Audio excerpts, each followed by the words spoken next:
बैनुल अक़वामी मालियाती fund IMF की शराइत पर अमल दरामद के लिए 170 अरब रुपए का मिनी बजट आज कौमी असम्बली में पेश होगा, जिसके बायस महंगाई का नया तूफान आने का खदशा है। ज़राए के मुताबिक हुकूमत ने सेल्स टैक्स की शरह 17 से बढ़ाकर 18% करने का फैसला किया है। सेल्स टैक्स की शरह 1% बढ़ने से 50 अरब रुपए से ज़ायद का इजाफी बोझ अवाम पर आ सकता है। ज़राए का कहना है कि पुरतईश अशिया पर ड्यूटी की शरह 25% तक पहुँचाने की हुकूमती तैयारी मुकम्मल कर ली गई है। मिनी बजट में लग्जरी आइटम्स पर टैक्स लगाकर 60 से 70 अरब रुपए की आमदन का इम्कान है।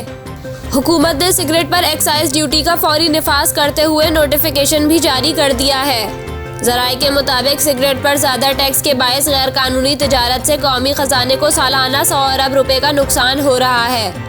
मिनी बजट के लिए हुकूमत ने सैकड़ों पुरतईश अशिया पर 25% GST लगाने की भी मंजूरी दे दी है।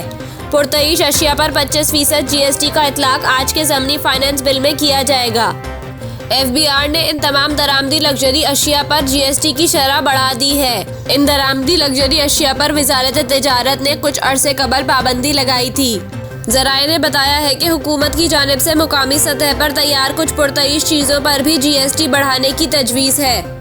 IMF की मज़ाहमत के बायस हुकूमत ने फील्ड लेवी का नफाज मुलतवी कर दिया है। ख्याल रहे कि हुकूमत ने मिनी बजट ऑर्डिनेंस के जरिए ना लाने का फैसला कर लिया है और अब ज़मनी फाइनेंस बिल कौमी असम्बली और सेनेट का इजलास बुलाकर मंजूरी के लिए पेश किया जाएगा।